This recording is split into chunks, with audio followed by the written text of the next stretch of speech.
Hey babes, hello, hello, hello. So I would like to go over this interview again. I know we just went over the entirety of the interview and we picked out a lot of different things where he's contradicting himself and I feel he's telling on himself allegedly.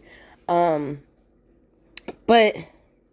one of the main things, I got it, but I didn't catch it as a whole. So I want to post that before I do their ITC.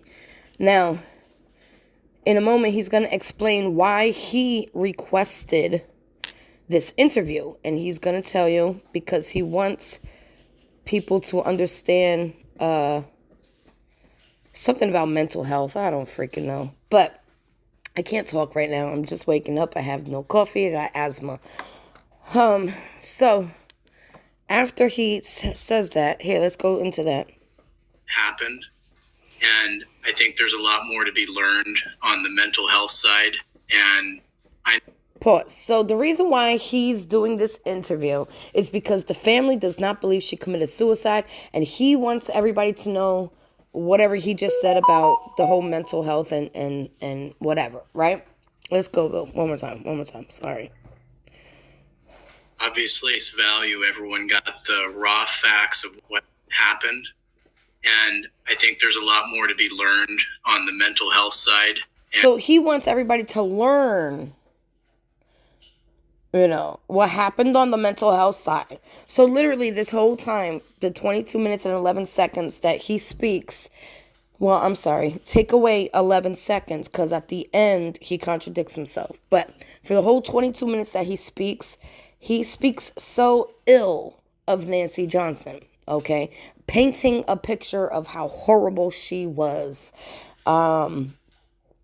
Now, he also slips up and lets us know that she had an order of protection against him, okay? And then he goes on to paint a bigger picture that he saw another man at his house, and it made him mad, so he broke in through a window 11 days before she died and had the nerve to say, and she clawed me and tried to push me out the window. No shit, Sherlock. Of course she did.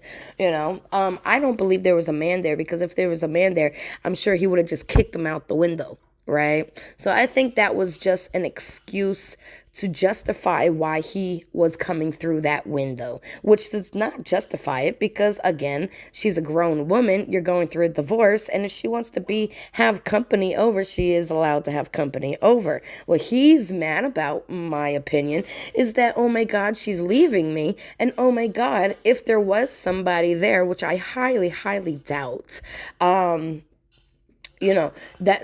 would anger him enough to break a order of protection and come through the window. Now, he claims he didn't know about the order of protection, but that's not how order of protections work, buddy. Okay, I've had plenty of them. So that's not what I wanted to point out, though. Let's go into this next part. And I'm still grappling with it because I never could ever do like this. And even her family's still not believing that she would truly have done something like this. Even her family does not believe that she would do something like this. And then he changes it to we're something, okay? We're just. No, it's not we're just. The family's looking at you. The neighbors are looking at you. Why? Because like a day or two before this murder happened, okay, allegedly, Nancy brings a bag full of supplies to her neighbors and said, if something happens to me, it's my husband. So 11 days ago, you broke into the home with your rage. 3 days prior to her being unalived, she tells her neighbors this, okay? Excuse me, hold on. Now let's get into the part that I'm very happy for this interview because I feel he told on himself. I'm trying to back up and take a look at what went wrong, but it's really hard to see what happened. No, it's not. Yeah.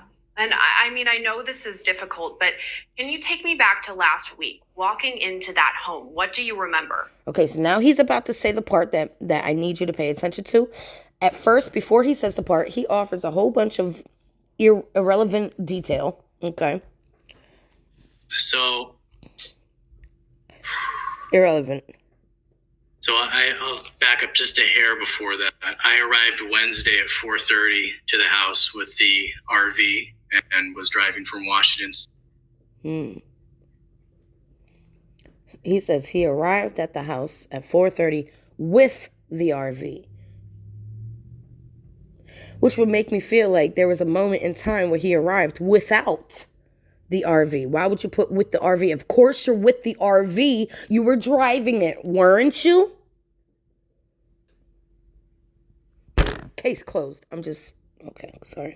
As ordered by the judge. And that day, the van was in the driveway. All the lights were off. So her car is there and the lights are off. I assumed she had gone somewhere with a friend or something, and she would be dropped off later. I'm sure that angered you too, didn't it? If that's even true. Just like the F-150 was in the car, in the driveway. There was an F-150 in the driveway, so I went through the window. I still don't buy it. Nonsense.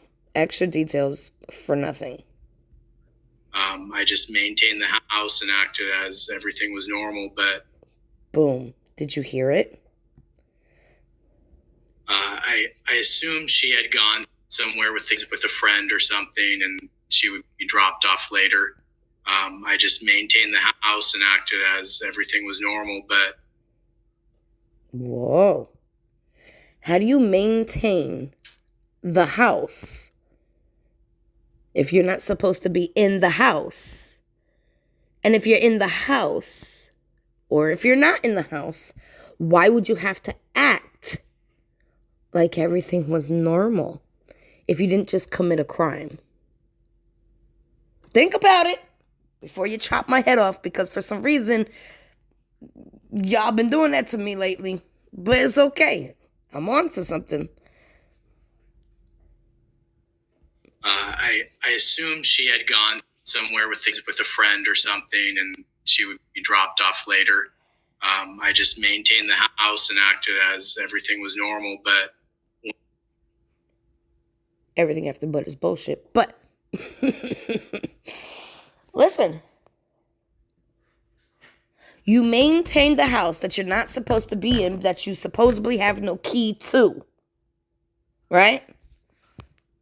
How'd you maintain the house? What was you doing? Gardening work? Were you outside the house doing the garden? Is that what you mean? You maintained the house and acted like everything was normal. See, to a person that did not just commit a crime, right, and did not just off their entire family, they're not acting normal. They're normal.